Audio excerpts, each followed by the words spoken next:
এই চ্যানেলে সম্প্রচারিত সকল খবরই সচেতনতামূলক এবং শিক্ষণীয়, কোনো কিছুই প্রভাবিত নয়। ধর্মতলায় যে অবস্থান করতে চেয়েছিল সেই শুনানি হয়নি, শুনানি পিছিয়ে গিয়েছে। অন্যদিকে অভয়া মঞ্চ এবং জয়েন্ট প্ল্যাটফর্ম অফ ডক্টরস তারা সম্মিলিতভাবে গণসমাবেশের ডাক দিয়েছে ধর্মতলায়।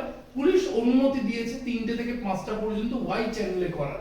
এক পক্ষকে অনুমতি দেওয়া হলো, এক পক্ষকে অনুমতি দেওয়া হলো না, তারা আদালতে চলে গেল। দেখুন, গণতান্ত্রিক পরিসরটা যে রাজ্যে ক্রমেই সংকুচিত হয়ে আসছে তা আমরা বারবার বুঝতে পারি।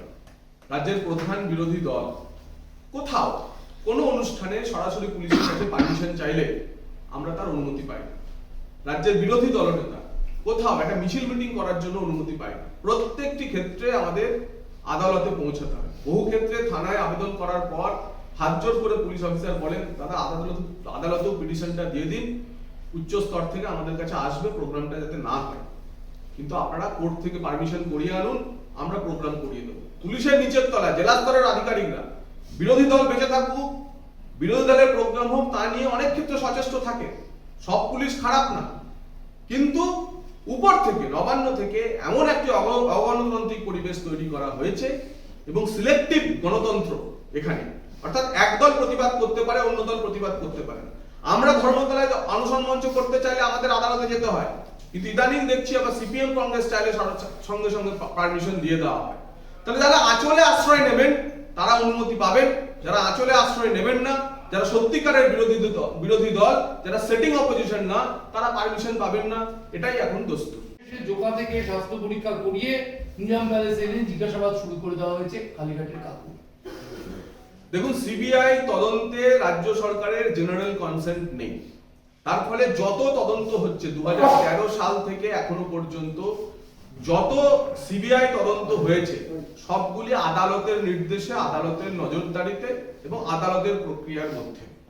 ফলে এই কালীঘাটের কাকুকে হেফাজতে নেওয়া না নেওয়ার মধ্যেও বারবার সিবিআই কে আদালতের প্রক্রিয়ার মধ্য দিয়ে যেতে হচ্ছে। তাতে একটা জিনিস স্পষ্ট, যে রাজ্য সরকার এবং রাজ্য সরকারের আইনজীবীদের দ্বারা বারে বারে এই যে তদন্ত প্রক্রিয়াকে বাধা দেওয়ার কাজ দেখছি। একদিকে সিবিআই আদালতের প্রক্রিয়ার কোনো কোনো ক্ষেত্রে দীর্ঘসূত্রিতাও হচ্ছে, আদালতের প্রক্রিয়ার মাধ্যমে তদন্তের শিকড়ে পৌঁছানোর চেষ্টা করছে, আর অন্যদিকে রাজ্য সরকার বা রাজ্য সরকারের কৌশল হচ্ছে এই তদন্তে বাধা দেওয়া, তা যেন মানে তদন্তকারী সংস্থাগুলি করতে না পারে। কালীঘাটের কাকুর কণ্ঠস্বর সংগ্রহ থেকে তার জেলে যাওয়া, তাকে আবার নতুন করে হেফাজতে নেওয়ার ক্ষেত্রেও একই ঘটনা ঘটেছে। তাই তদন্তের দীর্ঘসূত্রিতা নিয়ে আমি আদালতের কাছে অন্ততপক্ষে আবেদন করব যে রাজ্য সরকারের তৈরি করা কৃত্রিম বাধাগুলি টোপকে তদন্তকারী সংস্থাগুলি যাতে একেবারে এই তদন্তের নিগড়ে পৌঁছাতে পারে তার ব্যবস্থা করবে। 2018 সালে তিনি বিজেপির সদস্য হয়েছিলেন, 2019 তিনি বিজেপির সদস্য পদ ত্যাগও ছেড়েছেন। কিন্তু তারপর থেকে এখনো পর্যন্ত, আজকের দিন পর্যন্ত বিজেপির যাবতীয় কর্মসূচি বা বই দিল্লি থেকে সমস্ত কিছু তিনি পাচ্ছেন, তার কাছে হোয়াটসঅ্যাপে আসে। বিজেপি জানেই না যে বিজেপির কারা সদস্য নয়। আদতে মিসড কল দিয়ে যে মেম্বারশিপ করানো হয় সেটা একটা ভাওতা, এবং এক্ষেত্রে এই প্রশ্ন তো থাকছে যে বিজেপির ইন্টারনাল ইনফরমেশন তৃণমূলের কারোর কাছে চলে যাচ্ছে। দেখুন, তত্ত্ব হচ্ছে ভাগীরথীতে ভারতীয়দের কেটে ভাসানো আর কাউকে দিয়ে ভারত মাতা কি জয় বলানো, এই দুই তত্ত্বের লড়াই চলছে। এবং হুমায়ুন কবির নিজের ভুল বুঝতে পেরে একদিন ভাগীরথীতে ভারতীয়দের কেটে ভাসানোর বদলে ভারত মাতা কি জয় বলবেন। তাই বিজেপির বই, মোদিজির ভাষণ তাকে পাঠানো হয়, একদিন হুমায়ুন কবিরও দেখবেন যে ওই বেলডাঙ্গা থেকে আওয়াজ তুলছে জয় শ্রীরাম, জয় শ্রীরাম, জয় শ্রীরাম। একটা দল, তিনি দলের সদস্য নন, তিনি সেই সদস্য পদ ছেড়ে দিয়েছেন, বিরোধী দলের একজন এমএলএ, তার কাছে ইনফরমেশন যাবে কেন? তিনি দেখাচ্ছেন সাংবাদিকদের যে তার কাছে সমস্ত কিছু আসে। তাহলে আপনাদের ইন্টারনাল সিকিউরিটি সিস্টেম কোথায়? হুমায়ুন কবিরের কাছে কোনো কিছু যদি পৌঁছায় সেটা ভারতীয় জনতা পার্টির 11 কোটি সদস্যের কাছেই পৌঁছায়। আমাদের দলের জালে একবার কেউ যুক্ত হলে তাকে নির্দিষ্ট ডোজ আমরা নিয়ম মেনেই প্রয়োগ করি। এমন ভাবার কোনো কারণ নেই যে পার্টির কোনো ইন্টারনাল ডকুমেন্ট তিনি পেয়ে যাচ্ছেন। একটি বাজেটের কপি তিনি যদি পান অসুবিধা নেই, মন কি বাতে প্রধানমন্ত্রী নরেন্দ্র মোদী কি বলেছেন, অসুবিধা নেই, বরং তিনি শুনুন না মন কি বাত থেকে শুরু করে আমরা যা যা আমাদের 11 কোটি সদস্যকে শোনাতে চাই উনিও শুনুন। তাই একদিন তিনি ভাগীরথীর জলে ভারতীয়দের কেটে ভাসানোর বদলে ভারত মাতা কি জয় বলবেন, সেই ব্যবস্থায় আমরা দেখুন, ভারতীয় জনতা পার্টি তার অনুশাসন, তার শৃঙ্খলা প্রত্যেককে মানতে হবে, সাধারণ সদস্য থেকে সংসদ সদস্য পর্যন্ত প্রত্যেককেই মানতে হবে। পার্টির হুইপ ছিল, যে সমস্ত সাংসদরা যাননি একদম নিশ্চিতভাবে নেহাতি কোনো বিশেষ কারণবশত তারা যেতে পারেনি। পার্টি তাদের নির্দিষ্ট হুইপের মানা হয়নি, যেহেতু তাদেরকে শোকজ করা হয়েছে, তারা তাদের জবাব দেবে। যদি কারণ বিবেচ্য হয় যে সত্যি কোনো বিশেষ কারণে তিনি অনুপস্থিত ছিলেন, পার্টি বিবেচনা করবে। যদি হয় ইচ্ছাকৃতভাবে অনুপস্থিত ছিলেন, পার্টি ব্যবস্থা নেবে। মায়ানমার সীমান্তে আরাকান আর্মি আরো দাপট বাড়াচ্ছে, রাখাইন প্রদেশে আরো একটি শহর আরাকান আর্মি দখলে যাচ্ছে, বাংলাদেশের উদ্বেগ বাড়বে। দেখুন, আরাকান নিয়ে বাংলার ঘরে ঘরে একটি কথা প্রচলিত আছে, মগের মুলুক। তো ওই মগ দস্যুদের কারবার তো চলতেই থাকবে। আরাকান আর্মি তাদের যে চরিত্রগত অবস্থান, তারা বুদ্ধিস্ট, তারা বৌদ্ধ ধর্মে বিশ্বাসী এবং ইসলামী রোহিঙ্গা আর্মি যা আছে, রোহিঙ্গা স্যালভেশন আর্মি, তার বিরুদ্ধে লড়াই করে।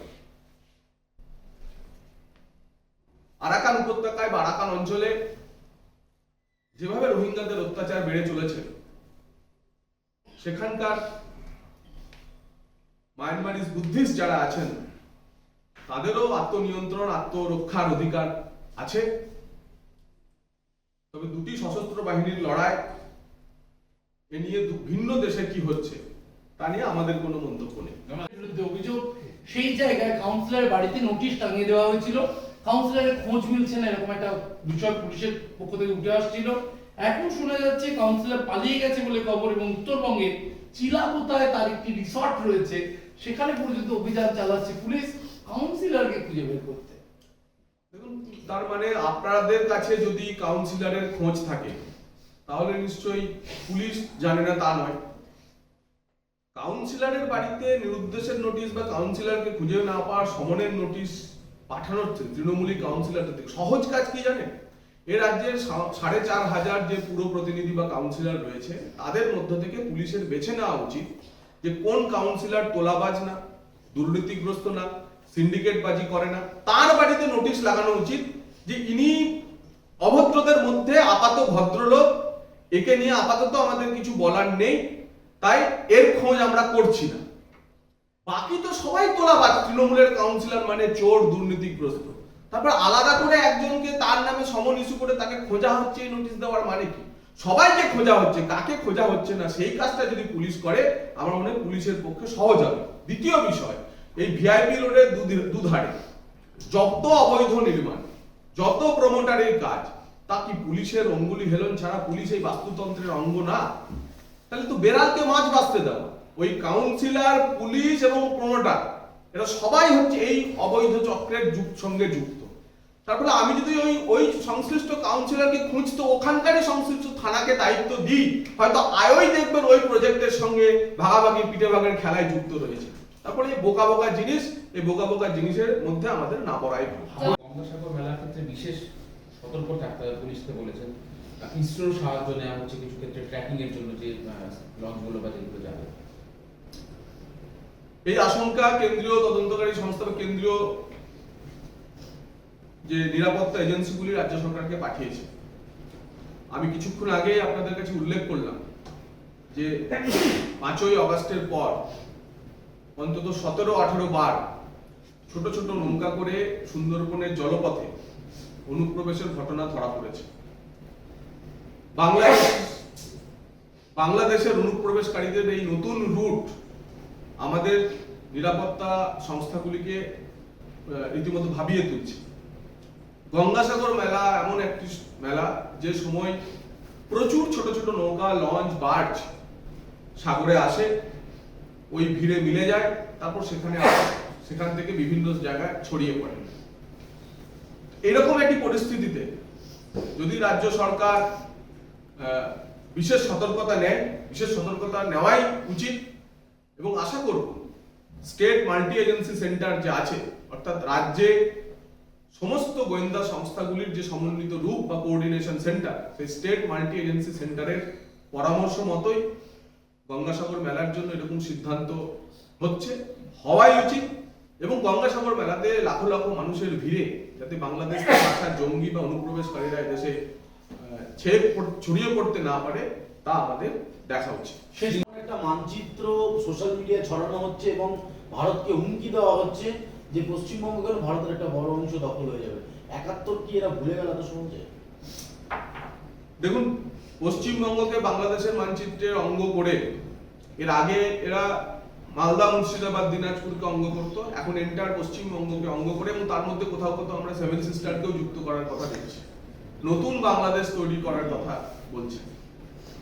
প্যান ইসলামিক জিহাদ বা গজওয়াতুল হিন্দ, এই যে তত্ত্বগুলি আস্তে আস্তে ইসলামিক স্কলার এবং ইসলামিক যে জঙ্গি সংগঠনগুলির মাধ্যমে উঠে আসছে, তাতে এদের আদতে লক্ষ্য হচ্ছে যে বাংলাদেশকে পুরো পূর্ববঙ্গ এবং পশ্চিমবঙ্গ মিলিয়ে একটি স্বাধীন ইসলামিক বাংলাদেশ তৈরি করা, এবং সেই লক্ষ্যে তাদের এগোচ্ছে। তারা এসডিপিআই, পিএফআই এর মতো সংগঠনও যারা কেরলে তৈরি হয়েছে, তারাও পশ্চিমবঙ্গের কাজ এই নিয়েই করছে। আমাদের সিকিউরিটি এজেন্সি, আমাদের নিরাপত্তা এজেন্সি, অভ্যন্তরীণ এবং বৈদেশিক, তারা এই নিয়ে সচেষ্ট আছে। ভারতবর্ষকে আর কোনোদিনই খণ্ড বা বিভাজিত করার দুঃস্বপ্ন কেউ দেখাতে পারবেন না। উল্টোয় আমরা যারা ভারতীয় জনতা পার্টি করি, তারা তো অখণ্ড ভারতের স্বপ্ন নিয়ে বেঁচে থাকি।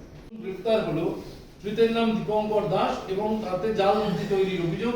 এর আগে যে পেশাগুলো দেখা যাচ্ছে, বসিরহাট পোস্ট অফিসের ডেটা এন্ট্রি অপারেটর, যাদবপুর বিশ্ববিদ্যালয়ের ছাত্র, ঢাকুরিয়া পোস্ট অফিসের অস্থায়ী কর্মী, এই যে বিশ্ববিদ্যালয়ের ছাত্র থেকে শুরু করে একদম ডেটা এন্ট্রি অফিসার পোস্ট অফিসের, কিভাবে দেখছেন? অর্থের প্রলোভনে যে রাজ্যে চাকরি নেই, যে রাজ্যে অর্গানাইজড ভাবে পিএসসি চাকরি বন্ধ, স্কুল সার্ভিস কমিশন বন্ধ, স্টাফ সিলেকশন কমিশন বন্ধ, এ রাজ্যের যুবকদের ভবিষ্যৎ পরিযায়ী শ্রমিক হওয়া অথবা ভ্রষ্ট পথে যাওয়া, আর্থিক প্রলোভনের শিকারে অনেকে এই ধরনের কাজ করতে পারে, এবং আমাদেরই ভারতবর্ষের যে তদন্তকারী সংস্থাগুলি একে একে সেগুলি উদ্ধার করছে। যদি রাজ্য পুলিশ এবং কলকাতা পুলিশ এই তদন্তে সহযোগিতা করে, তাহলে দেশদ্রোহিতা, যদি এই পাসপোর্ট কোনো জঙ্গিরা বানিয়ে চলে গেছে, তাই এ নিয়ে অন্তত পক্ষে রাজনীতি না করে এই যে চক্র ধরা পড়েছে, এই চক্রের যে যাবতীয় বিস্তার, সে যেই হোক, সেই পর্যন্ত যা হোক, প্রত্যেককে গ্রেপ্তার করা হোক, এবং কে গ্রেপ্তার হচ্ছে, কোথায় আছে তা না দেখে মূলে গিয়ে গ্রেপ্তার করে এই চক্র বিনাশ করা হোক, এটাই আমাদের আগ্রহ থাকে। মন্তব্য করেছিলেন আজকেও সংখ্যালঘুদের একটা অনুষ্ঠান ছিল যেখানে তিনি মুখ্য অতিথি ছিলেন, কিন্তু তিনি যাননি। ববি হাকিম কোন সংখ্যালঘুদের অনুষ্ঠানে যাচ্ছেন কি যাচ্ছেন না সেটা বড় কথা না। ববি হাকিম পপুলেশন জিহাদের মাধ্যমে সংখ্যালঘু থেকে পশ্চিমবঙ্গের সংখ্যাগুরু তথা ভারতবর্ষের সংখ্যাগুরু হওয়ার যে তত্ত্ব আওড়েছেন, তা তিনি কান ধরে বলেছেন কি যে ভুল বলেছি? সাংবিধানিক পদে মেয়র ও মন্ত্রী হিসেবে থেকে সংবিধানের শপথ নিয়ে, মন্ত্রগুপ্তির শপথ নিয়ে রাজ্য থেকে ধর্মনিরপেক্ষ সংবিধান, যে সংবিধান নাকি বিজেপি পাল্টে দেবে বলে তারা সারাক্ষণ সংবিধান নিয়ে ঘুরে বেড়ান, তো সেই সংবিধানের প্রতি তার বিশ্বাসঘাতকতার কথা তিনি করজোরে কান ধরে ক্ষমা যদি না চেয়ে থাকেন, কোন অনুষ্ঠানে উনি গেলেন কি না গেলেন তাতে কিচ্ছু এসে যায়। রাজ্যের জাল পাসপোর্টের চক্রের পর্দাফাশ, অনুপ্রবেশকারীদের জন্য জাল পাসপোর্টের রমরমা চক্র বাংলায়। রাষ্ট্রায়ত্ত ব্যাংকের ভুয়ো নথি থেকে শুরু করে জাল পাসপোর্ট, কিছুই বাদ নেই। জালিয়াতিদের ছাড় কিভাবে?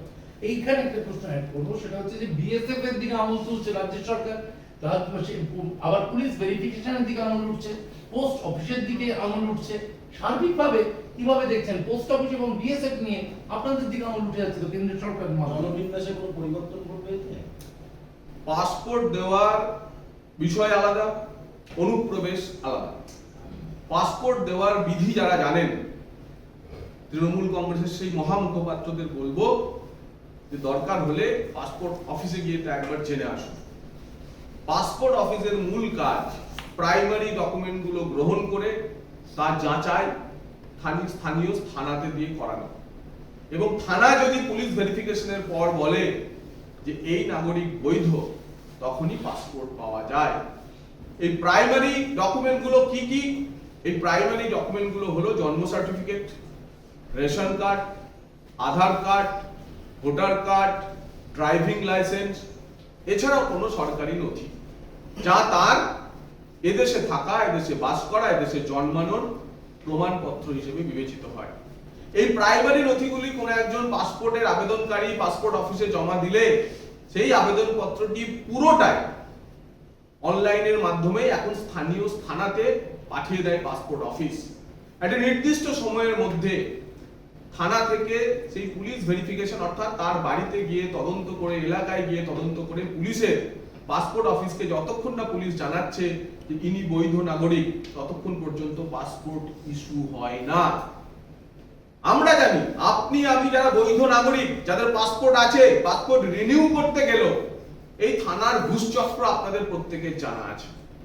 কেউ 1000, 2000, 3000 টাকা ঘুষ ছাড়া পাসপোর্টের পুলিশ ভেরিফিকেশন করাতে পারবেন না।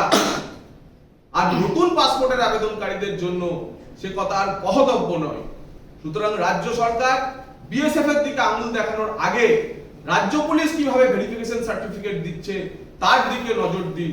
এ রাজ্য থেকে, রাজ্যের কোনো পাসপোর্ট সেবা কেন্দ্র থেকে যদি ভুয়ো পাসপোর্ট বেরোয় তার পূর্ণ দায়িত্ব রাজ্য সরকারের, রাজ্য পুলিশের, কলকাতা পুলিশের। কারণ পুলিশ ভেরিফিকেশন ছাড়া কোনো নাগরিকের বৈধ পাসপোর্ট ভারত সরকার বা বিদেশ মন্ত্রক ইস্যু করে না। দ্বিতীয় হচ্ছে বিএসএফ এর কথা।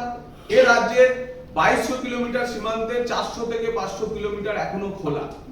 সেই কারণে 72টি বর্ডার আউটপোস্ট এবং ফেন্সিং এর জন্য বারবার গত 13 বছর ধরে জমি চাইছে কেন্দ্রীয় স্বরাষ্ট্র মন্ত্রক। গত 27 অক্টোবর যেদিন অমিত শাহজি কলকাতায় এসেছিলেন, সেদিনও কেন্দ্রীয় গৃহ সচিব, কেন্দ্রীয় স্বরাষ্ট্র সচিব শ্রী গোবিন্দ মোহন কলকাতায় এসে রাজ্য সরকারের সংশ্লিষ্ট অফিসার এবং বিএসএফ এর অফিসারদের সঙ্গে কথা বলে গিয়ে করজোড়ে বলে গেছেন যে দয়া করে জমির ব্যবস্থা করুন। বাংলাদেশের এই উদ্ভূত পরিস্থিতিতে এই যে 500 কিলোমিটার খোলা বর্ডার, সেখান দিয়ে আবার অনুপ্রবেশ বাড়তে পারে।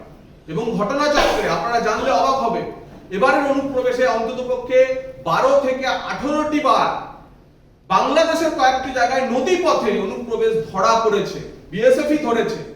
নতুন রুট এখন হয়েছে সুন্দরবনের নদীপথ।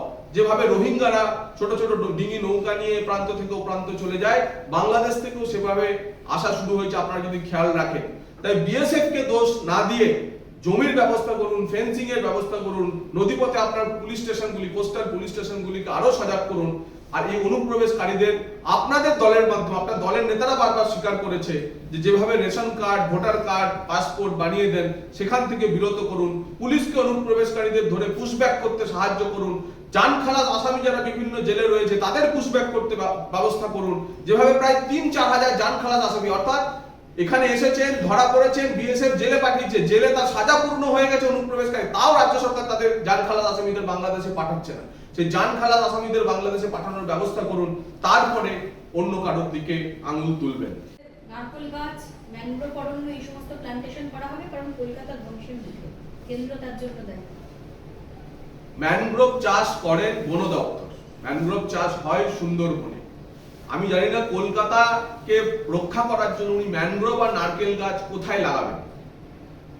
গঙ্গার পাড়ে যদি ম্যানগ্রোভ আর নারকেল গাছ লাগিয়ে কলকাতাকে বাঁচানো যায়, জানি না এই বিজ্ঞান উনি কোথা থেকে আবিষ্কার করছেন, রাজ্যের কোন বিজ্ঞানীরা এই কথা বলছেন। নিশ্চিত এর মধ্যে দেখুন উনি ভাবছেন হয়তো যে যেভাবে 33% কে 53% করার পপুলেশন জিহাদের তত্ত্ব ওনার কাছে আছে, ঠিক একই ভাবে হয়তো দেখুন ওনার কাছে এই ম্যানগ্রোভ আর নারকেল গাছ লাগিয়ে কলকাতাকে মানে জলের তলায় যাওয়া থেকে উনি রক্ষা করবেন।